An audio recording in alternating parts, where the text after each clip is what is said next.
بسم اللہ الرحمن الرحیم۔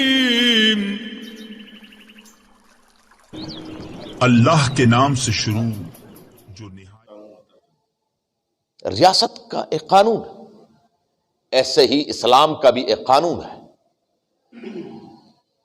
اگر قانون کی پاسداری نہ ہو تو پھر تو نظام میں زندگی چل ہی نہیں سکتا۔ صحیح یہ نہیں ہے۔ ایسے ہی وہ مسلمانوں کو دیکھ کر اسلام کو انہی پر قیاس کرتے ہیں۔ تو قرآن کہتا ہے لا اکراہ فی الدین، دین میں زبردستی نہیں ہے، یعنی زبردستی کسی کو کلمہ، اس کو آپ اسلامی تعلیمات، ان کے فضائل، ان کی تمام خوبیاں بیان کریں۔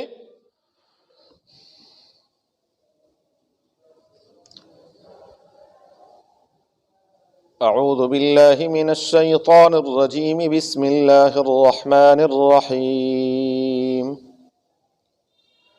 لا اکراہ فی الدین قد تبین الرشد من الغی فمن يكفر بالطاغوت ويؤمن بالله فقد استمسك بالعروة الوثقى لا انفصام لها والله سميع عليم۔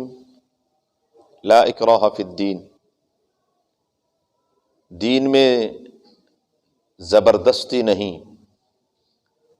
قد تبین الرشد من الغی، تحقیق واضح ہو چکی ہے ہدایت گمراہی سے۔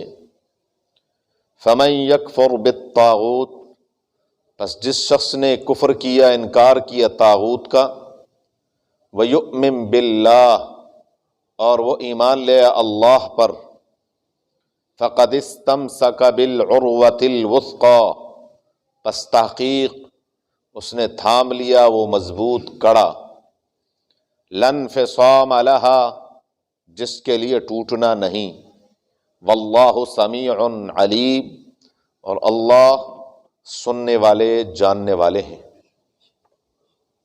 لا اکراہ فی الدین، سورہ بقرہ کی آیت نمبر 256 ہے۔ پچھلی قرآن کریم کی سب سے بڑی آیت، معانی اور مطالب کے اعتبار سے آیت الکرسی میں اللہ تبارک و تعالیٰ کی قدرت کے دلائل بیان ہوئے۔ اس آیت میں اللہ تبارک و تعالیٰ نے ایک اصول بیان فرمایا ہے،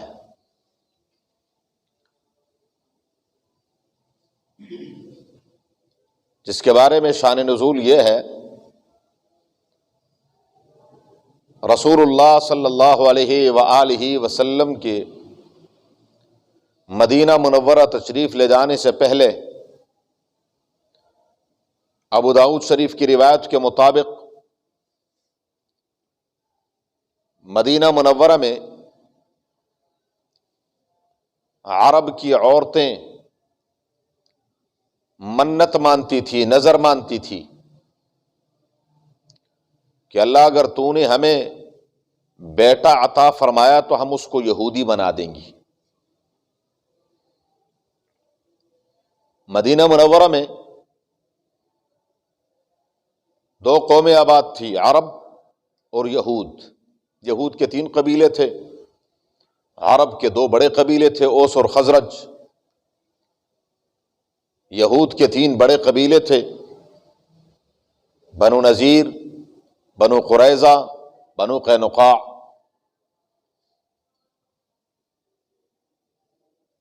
تو یہ اپنے آپ کو اہل کتاب کہتے تھے اور ظاہر بھی کرتے تھے کہ ہم بڑے پارسا اور نیک ہیں۔ جب رسول اللہ مبارک نے مدینہ منورہ سے یہود کو نکالا تو اس طرح کے کئی بچے تھے جو ان کی تحویل میں تھے۔ جب وہ جانے لگے تو یہاں جو مسلمان تھے، عرب تو سارے مسلمان ہو گئے، انصار بن گئے ساری۔ انہوں نے چاہا کہ ہم اپنے بچوں کو واپس لیں زبردستی۔ اللہ تعالیٰ نے فرمایا لا اکراہ فی الدین، زبردستی نہیں۔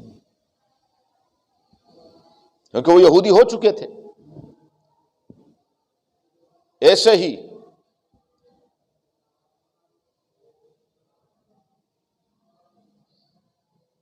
ابو حسین صحابی ہیں، انہوں نے اپنا بیٹا یہود کے ہاں تعلیم کے لیے ڈالا، کیونکہ یہ پڑھے لکھے تھے، عرب ان پڑھ تھے، تو وہ ساتھ ساتھ اس کو تعلیم بھی دیتے رہے اور اپنی تعلیم بھی دیتے رہے، تو یہودی بنا لیا. اب جب یہودی ہو گیا تو جب ان کو ملک بدر کیا، مدینہ منورہ سے نکالا، ابو حسین رضی اللہ تعالی عنہ نے ان سے اپنا بیٹا لینا چاہا، پروردگار نے فرمایا لا اکراہ فی الدین، کیونکہ وہ یہودی ہو چکا تھا. برضا و رغبت. سیدنا عمر فاروق رضی اللہ تعالی عنہ کے دور مبارک میں ایک عیسائیہ عورت تھی، یہودیہ عیسائیہ عورت تھی، بوڑھی عورت تھی.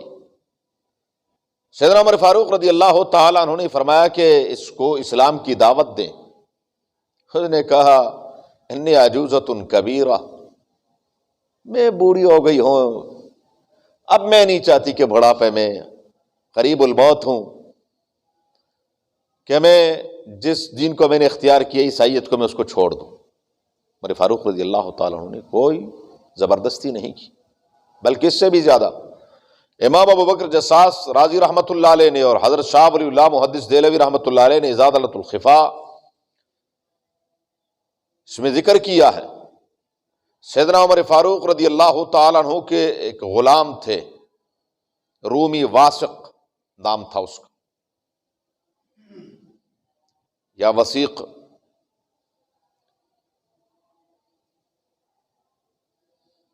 یہ عیسائی تھا.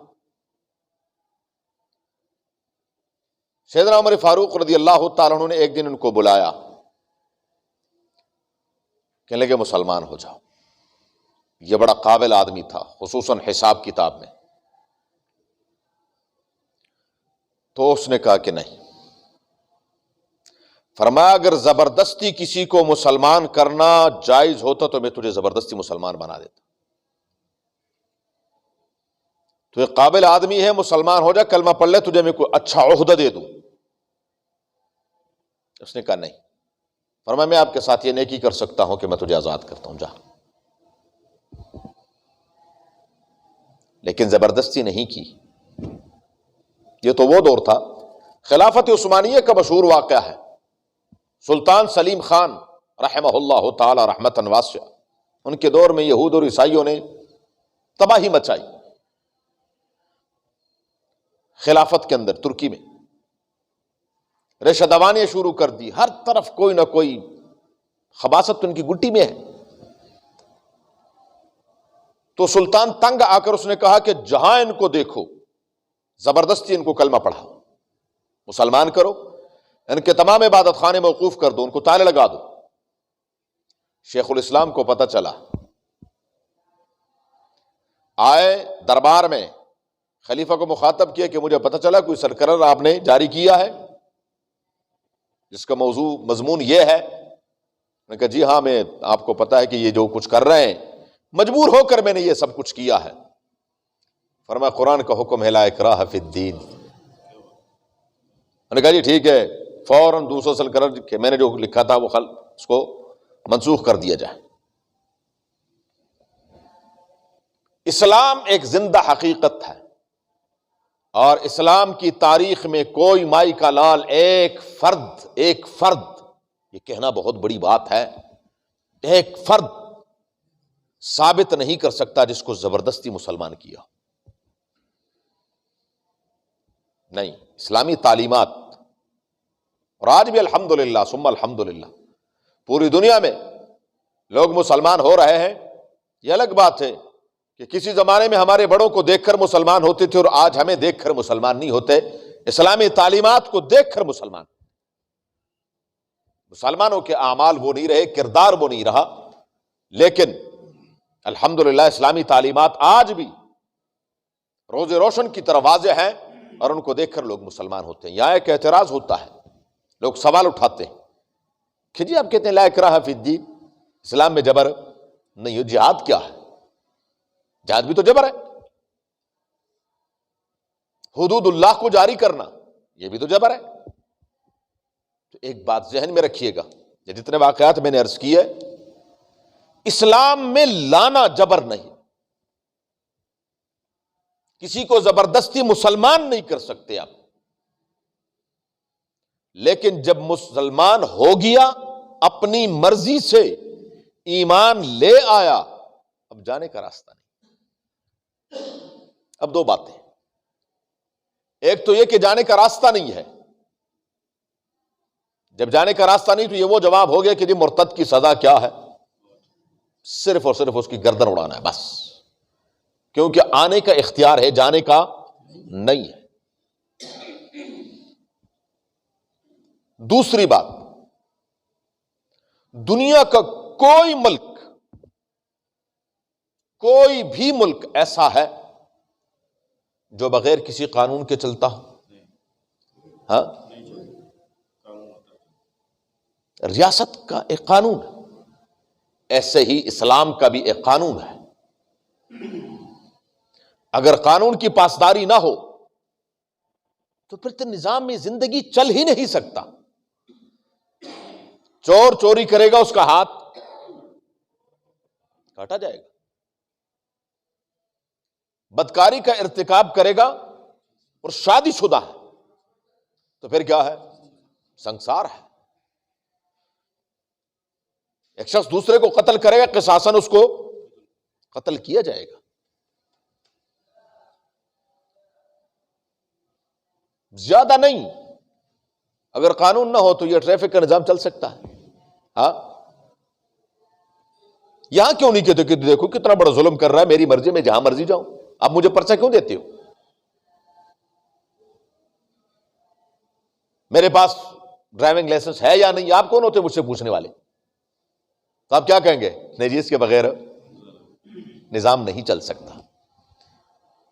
ایسے ہی اسلام کا بھی قانون ہے، آنے کا اختیار ہے، لیکن جب آ گئے تو پھر کیا ہے؟ اس کے اپنے قواعد اور ضوابط ہیں.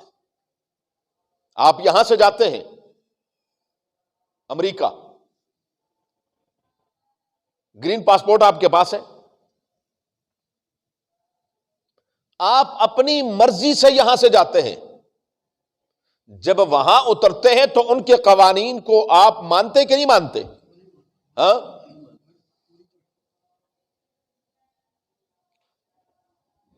جانا آپ کو اختیار تھا، لیکن وہاں اختیار ہے؟ وہاں اختیار نہیں ہے. ہاں، جانے کا اختیار ہے، آپ کی مرضی ہے. اگر آپ جانا چاہتے تو ٹھیک ہے، نہیں جانا چاہتے آپ کو زبردستی تو نہیں کہ بھی آپ جائیں. لیکن جب آپ نے ویزا اپلائی کیا اور سارا کچھ کیا تو آپ نے جو سائن کیا، آپ نے یہ کہ میں ان کے تمام قوانین کی پاسداری کروں گا. ایسے ہی اسلام کے قوانین ہے کہ جب آپ آ گئے، اب اگر نماز نہیں پڑھیں گے تو کیا ہوگا؟ کوڑے مارے جائیں گے. اب اگر ظلم کریں گے تو اس کی سزا ملے گی. یہ لا اکراہ فی الدین نہیں ہے. لا اکراہ فی الدین کا تعلق اسلام کو قبول کرنا، ایمان لانا، کلمہ پڑھنا پڑھانا، یہ اس میں زبردستی نہیں ہے. انگریزوں نے اورنگزیب عالمگیر رحمت اللہ علیہ کو بڑا ہی بدنام کیا، اور اس کی بنیادی وجہ یہ ہے کہ مغل خاندان میں اس کا ثانی بھی کوئی نہیں ہے. اس خاندان کے اندر اورنگزیب جیسا آدمی دوسرا پیدا بھی نہیں ہوا. تو یہ بدبخت انہوں نے لکھا ہے کہ اورنگزیب عالمگیر رحمت اللہ علیہ کے سامنے جب تک ہندو کی کھوپڑی نہیں آتی تھی اس وقت تک ناشتہ نہیں کرتے تھے. یہ سارا جھوٹ ہے. اگر ایسا ہوتا، 50 سال حکومت کی ہے، 2-4 سال نہیں. اورنگزیب عالمگیر رحمت اللہ علیہ نے بر صغیر پر 50 سال حکومت کی ہے. کم از کم دہلی کے دائیں بائیں تو کوئی ہندو نہ ہوتا. اتنے ہندو کہاں سے آئے پھر؟ 800 سال حکومت کی ہے مسلمانوں نے، صرف مغلیہ خاندان نے. اور اب بھی کیا ہے؟ اکثریت ہندو کی ہے کہ نہیں ہے؟ تو اگر زبردستی مسلمان کرنا تھا تو پھر اکثریت کس کی ہونی چاہیے تھی؟ مسلمانوں کی ہونی چاہیے. یہ جھوٹ ہے، سراسر جھوٹ بولا ہے، کیونکہ وہ ایک پکا مسلمان تھا. اور حضرت مجدد الفسانی رحمہ اللہ تعالی رحمتاً واسعہ کا گھاٹ کا پانی پیا ہوا تھا، تو اس وجہ سے ان کو وہ چبھتے ہیں. وہ شخص جو اپنے ہاتھ سے قرآن لکھتا تھا، اپنے ہاتھ سے ٹوپیاں بن کر بیچ کر ان سے اپنے گھر کا کچن چلاتا تھا. سوچ سکتا ہے کوئی؟ ریاست مدینہ کا نام لینا بہت آسان ہے، لیکن کردار پیش کرنا یہ بہت مشکل کام ہے.